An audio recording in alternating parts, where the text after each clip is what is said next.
Hello guys, welcome to the channel maths concept academy. मेरा नाम रवि। मैं आपके लिए मैथमेटिकल कंटेंट साथ ही साथ केवीएस के अपडेट अब तो बहुत सारे सब्जेक्ट लेके आता हूँ। तो डेली रीजनिंग बूस्टर में हमने एक चीज़ और ऐड कर दी है कि अब डेली रीजनिंग बूस्टर में जो क्वेश्चन आप लोगों को नहीं आएंगे, मैं हर दिन डेली रीजनिंग बूस्टर में एक क्वेश्चन को गैप रखूंगा और वो आपसे पूछूंगा, ठीक है ना। और जो क्वेश्चन आपको नहीं आएगा, कमेंट में जिसकी ज़्यादा डिमांड होगी वो क्वेश्चन मैं नेक्स्ट वीडियो में कराऊंगा। जैसे आज मैं वो ट्राइंगल काउंट करने वाला कराऊंगा और समझाऊंगा कि कैसे करना है, ठीक है। Thank you. ओके गाइस, तो हम स्टार्ट करते हैं डे 12। मैं अभी भी कह रहा हूँ, जो केवीएस की तैयारी कर रहा है या करना चाहता है वो डेली रीजनिंग बूस्टर को सीरियसली ले, डेली के डेली करे, बाकी आपकी इच्छा है। ये ब्लड रिलेशन का है। एक फोटो में किसी महिला को देखते हुए मीरा ने कहा, तो मीरा ये रही।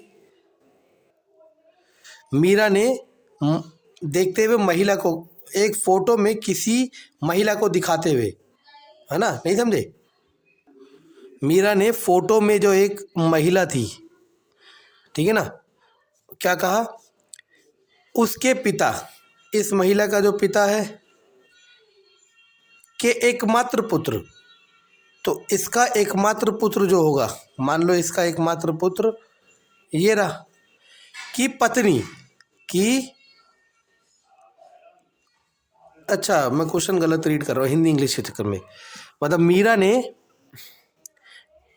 फोटो में किसी महिला को दिखाते हुए मीरा ने कहा कि ये जो औरत है, सुनना, इस औरत के पिता का एकमात्र पुत्र की पत्नी, देखो ये सिंबल है ना, मैं आपको कह रहा था ना, शादी के लिए पत्नी के लिए ये सिंबल है, आदमी के लिए ये सिंबल है, औरत के लिए आप अपने भी बना सकते हो कि पत्नी मेरी सासू माँ है। मतलब ये जो मीरा है, इस आदमी औरत की लड़के की बहू है मीरा। समझ आया तो बताए, ठीक है ना। चलो ये सिंबल देखो कितने आसान है। आप सोचो किसी को समझ नहीं आएगा आप क्या कर रहे हो। मीरा के पति, मीरा का पति ये का फोटो में दिखाई गई महिला के साथ क्या रिश्ता है, तो दिमाग लगाओ। देखो, मीरे के पति के पापा की बहन, क्योंकि इसके ही तो बच्चे हैं, तो यानी कि मीरा का पति उसका क्या लगा, भतीजा। क्या लगा, भतीजा, बुआ का, मतलब ये औरत बुआ लगी मीरा के पति की। चलो छोड़ो, अब इसे गिनते हैं कि इसमें कितने ट्राइंगल है, ठीक है ना। तो देख, तो गिनने रहना। मैंने क्या कहा, मार्केट में बहुत तरीके हैं, वो तरीके बेवकूफ़ बनाने वाले हैं, उनमें से कई तो बहुत कारगर है, लेकिन वो जिन शेप के लिए कारगर है वो शेप पूछेगा ही नहीं एग्जाम में, ठीक है ना। तो देखो 1 2 3 4 5 6, 6 तो ऐसे ही दिखे, 7 8 9 10, फिर 11 12 13 14 15, दिख रहे, नहीं दिखे। देखो, तो इसको आप गिन के रखना, काउंट करना। 15 तो मैंने बता दिए, मैंने गलती कर दी, तो आपको काउंट करके रखना और मुझे बताने कि इसके कितने होंगे, ठीक है ना। ठीक है ना, तो इसका आंसर मुझे बताना है। वैसे मैं गलती से बता चुका हूँ आपको। ओके, मैंने सोचा कैमरा है ना, मैं बताता चलिए। देखो सीरीज वाले में मैंने क्या कहा था, सबसे पहले आप गैप देखेंगे। अगर देखो यहाँ पे गैप 3 11 गैप बढ़ता जा रहा है और बहुत ज़्यादा बढ़ रहा है। देखो जब भी गैप बहुत ज़्यादा बढ़े, याद रखना, देखो ये सब चीज़ें समय के साथ सीखोगे। जब गैप बहुत बड़ा हो तो याद रखना मल्टीप्लिकेशन वाला कोई ना कोई लॉजिक जरूर होगा, ठीक है ना। अब देखो, तो इसको कैसे कर सकते हैं ये देखना है, ठीक है ना। तो ये हमारा हो सकता है, अच्छा जो जीरो भी था, सॉरी, तो 0 से 1, तो देखो 0 गुणा 1 जमा 1 1, फिर 1 गुणा 2 जमा 2 2 4 4 मल्टीप्लाई 3 जमा 3 15 15 मल्टीप्लाई 4 जमा 4 64, चेक कर लेते हैं। 64 मल्टीप्लाई 5 जमा 5, 5 चौक 20 का जीरो, ऐसे लोग दो, 5 1 3 2 32 प्लस 5 325, बस 325 आ गया। तो हाँ, ये 64 होगा। तो आपने क्या देखा, मैंने क्या बताया कि सबसे पहले तो गैप देखना है, लेकिन गैप अगर बहुत ज़्यादा इंक्रीज कर रहा हो तो मल्टीप्लिकेशन का कोई लॉजिक जरूर होगा। देखो जब तक आप इस तरह के क्वेश्चन नहीं करोगे तो आपके दिमाग में स्ट्राइक ही नहीं करेगा, ठीक है ना। तो यही चीज़ मैं आपको डे वन से बता रहा हूँ कि सारा खेल है स्ट्राइक करने का। और स्ट्राइक कब करेगा? जब जब आप क्वेश्चनों को करोगे और रीजनिंग को डेली हैबिट के रूप में लेके आओगे, वरना स्ट्राइक नहीं करेगा। ठीक है ना? चलो, इसके बीच में गैप देखो, 134 और 48, तो कितना बचा? 6, 12 में से 8। उधर आ जाओ, 110 और 40, ये तो दिख ही रहा है 70। उधर आ जाओ, तो देखो आपने क्या देखा कि गैप तो सेम नहीं आ रहा, गैप तो सेम नहीं आ रहा, तो हमें कुछ और लॉजिक करना है। तो देखो 48 है, ठीक है ना? तो याद रखना ये वाला क्वेश्चन आप लोगों में से बहुतों का सही नहीं होगा, ठीक है ना? क्यों? सोचते हैं लॉजिक क्या है। तो अगर मैं देखूं 48 के पहाड़े में, ओके देखो हो गया, तो मुझे दिख गया 48 को 3 से मल्टीप्लाई करो, कितना होगा? 8 तिया 24, 4 से लोगों 2, 4 तिया 12, 2 14, उसमें से 10 घटाओ तो 134। वैसी 40 को 3 से गुणा करो, 120, उसमें से 10 घटाओ, 110। तो ये 110 वाले ने मुझे बहुत हेल्प करा। तो देखो 18 तिया 18 गुणा 3, 18 तिया 54 माइनस 10, तो कितना? 44। लेकिन ये कितना? 48। इसको भी चेक कर लो, 30 तिया 90, 30 तिया 90 माइनस 10, 80। सही है, यानी कि ये वाला लॉजिक सेट नहीं कर रहा। तो मैंने कहा था ना, रीजनिंग में 10 में से एक ना एक या दो क्वेश्चन ऐसे जरूर अड़ेंगे जिसमें आपका समझ आएगा। इसीलिए आपको बाकी क्वेश्चनों में बहुत अच्छा होना है, ताकि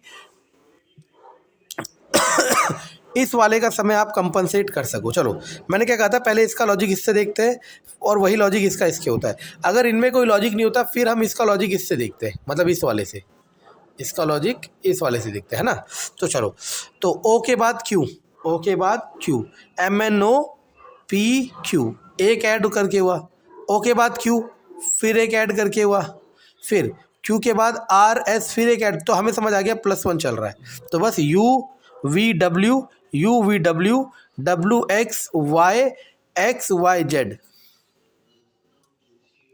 समझ आया? WWYZ, बस यही चीज़ें तो समझनी है अपने। चलो, ये क्वेश्चन तो मैंने लिखा, मुझे लगा कि बहुत अच्छा होगा, लेकिन बहुत आसान है। ऐसा ही कुछ और क्वेश्चन भी आ सकता है। कह रहा है 10 से 50 के बीच में, 10 से 50 के बीच में प्राइम नंबर अभाज्य संख्या। आपको पता होता है प्राइम नंबर वो होता है जो सिर्फ अपने पहाड़े में आता है और एक के पहाड़े में आता है। जैसे 2 हो जाएगा, 3 हो जाएगा, 5 हो जाएगा, 7 आ जाएगा, 11 हो जाएगा, है ना? तो वैसी इनके बीच में एक ऐसी प्राइम नंबर बतानी है जिसे उल्टा भी कर दो तो परिवर्तित ना हो, उसका वर्ग बताना है। तो सिंपल है, 11, 11 का उल्टा करोगे 11 ही बनेगा, और 11 का वर्ग कितना होता है? 121। ये क्वेश्चन थोड़ा सा आसान बन गया, इसे और टफ बनाया जा सकता था, ठीक है ना? तो वो क्वेश्चन बनाने वाले के ऊपर है कि वो कैसे बनाता है, हमें उससे कोई लेना देना नहीं है, ठीक है ना? तो बस ये था कि आसान हो सकता था, ठीक है ना? लेकिन वो आसान नहीं बना पाया, ये उसकी कमी रह गई, ठीक है ना? चलो, तो इसमें हमें ऑड वन आउट फाइंड करना है। तो देखो, तो यहाँ देखो, जो मैं सिखा रहा हूँ वो लॉजिक अगर आप बैठाएंगे तो आपको फ़ायदा होगा। मैंने क्या कहा था, अगर ये बढ़ रहा है और फिर ये घट रहा है, ये तो बढ़ रहा है फिर ये घट रहा है, तो इसका रिलेशन, पहले वाले का रिलेशन तीसरे वाले से देखो और दूसरे वाले का चौथे वाले से। तो यहाँ कितने का अंतर है? 0.5, और यहाँ भी कितने का अंतर है? 0.5। बढ़ रहा है, सॉरी घट रहा है, घट रहा है, बढ़ रहा है। तो पहले वाले का इससे, इसका इससे, ये 2 कम हो रहा है और ये भी 2 कम हो रहा है। सॉरी, ये 2 बढ़ रहा है। इधर आ जाओ, ये 1 बढ़ रहा है और ये 4 बढ़ रहा है। ये 1 घट रहा है और ये 1 बढ़ रहा है। तो देखो लॉजिक देखो, पहले वाले में 0.5 बढ़ा, फिर 0.5 बढ़ा, दूसरे वाले में 2 घटा फिर 2 बढ़ा, तीसरे वाले में 2 घटा फिर 4 बढ़ा, 1 घटा फिर 1 बढ़ा। तो अभी प्राइमरी ये देखो कि किन में नंबर सेम आ रहे हैं, जिसमें नंबर सेम नहीं आ रहे वो आंसर है, ठीक है ना? अगर सब में नंबर सेम होते फिर हम देखते दोनों में बढ़ रहा है, दोनों में बढ़ रहा है, दोनों में बढ़ रहा है, ऐसे करके देखते, ठीक है ना? ये सब चीज़ें आपको आज नहीं कल सीखनी पड़ेगी, ठीक है ना? चलो, अब आपके पास आता है नेक्स्ट क्वेश्चन, ठीक है ना? तो एक बच्चे ने मुझसे डिमांड किया था कि सर एज वाला क्वेश्चन ज़रूर डालना, तो मैंने एज वाला क्वेश्चन भी डाला है, ठीक है ना? आपकी हर डिमांड मेरे लिए बहुत कीमती है और मैं हर डिमांड पूरा करना चाहता हूँ, ठीक है ना? पढ़ाई के सेंस में, ठीक है? चलो देखो, अब आपके पास आता है ये वाला क्वेश्चन भी बहुत अच्छा है। एक आदमी क्या कर रहा है, 10 घंटे दिए गए, 1 घंटे में 10 पेड़ लगा रहा है, 1 घंटे में 10 पेड़ लगा रहा है, लेकिन 1 घंटे के बाद, मतलब 1 घंटे में उसने 10 पेड़ लगाए, 10 पेड़, फिर वो आधा घंटा आराम करेगा, फिर अगले 1 घंटे में 10 पेड़ लगाएगा, फिर आधा घंटा आराम करेगा, फिर अगले 1 घंटे में 10 पेड़ लगाएगा, ऐसे चलता जाएगा। ठीक है ना। याद है आपको मैंने एक सराबी वाला क्वेश्चन कराया था, मैं उसका लिंक डाल दूंगा डिस्क्रिप्शन में। मैंने आपको कहा था जब आप लॉजिक सीखते हो ना तो आपको सराबी वाले क्वेश्चन का ये देखो, 10 घंटे के बाद आधा घंटा, यानी कि 1.5 घंटे में वो 10 ही पेड़ लगा रहा है, तो 3 घंटे में कितने लगाएगा, 20 पेड़।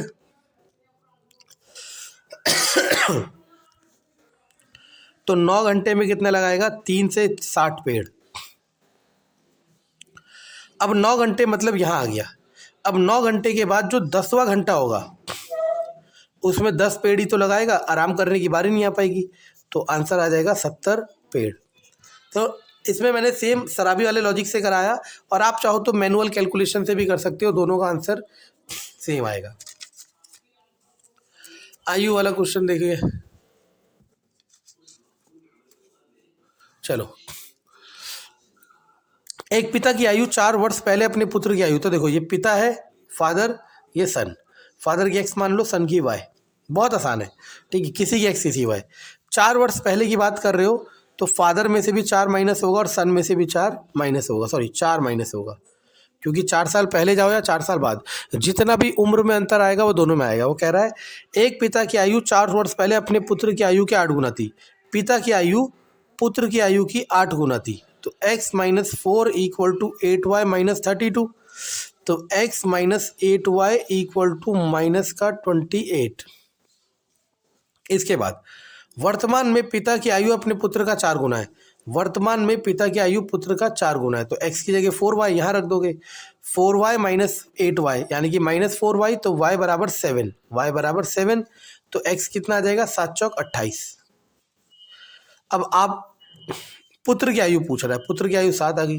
अब आप में से बहुतों को इसके शॉर्ट ट्रिक भी आते हैं और मुझे उससे भी ज़्यादा शॉर्ट ट्रिक आते हैं, लेकिन आप मुझे सोच के बताओ इसे करने में कितना समय लगेगा। आपका 10 सेकंड लगेगा हार्डली, अगर आपने प्रैक्टिस करी हुई है।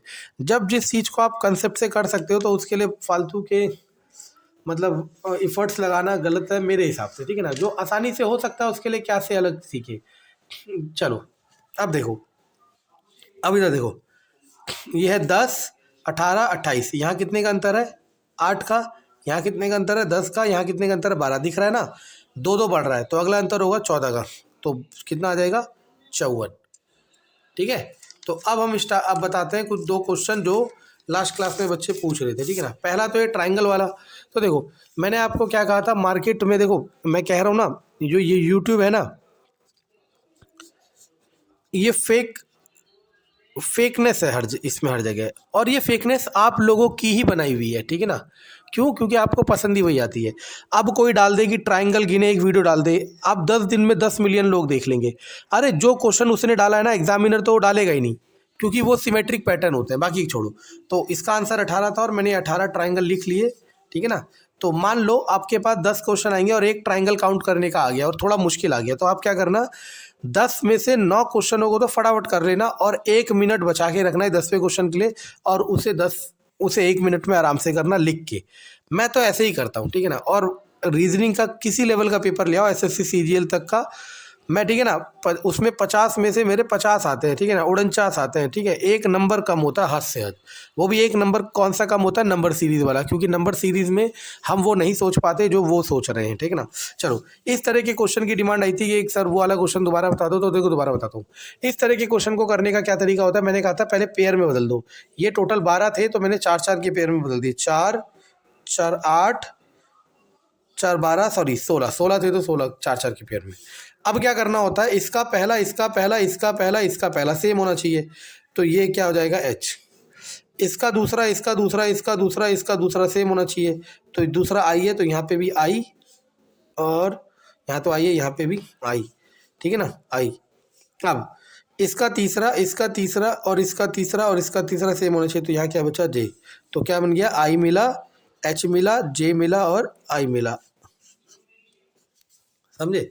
तो इसे मिसिंग पैटर्न वाले, अगर आप डेली रीजनिंग बूस्टर के आज 12वां सेट है, ठीक है ना, तो आप अगर फॉलो करोगे तो आपको कम से कम 6 या 7 में तो ये क्वेश्चन मिल जाएंगे, ठीक है ना। और सब में मैं सेम ही तरीका करा रहा हूँ, ठीक है। Thank you.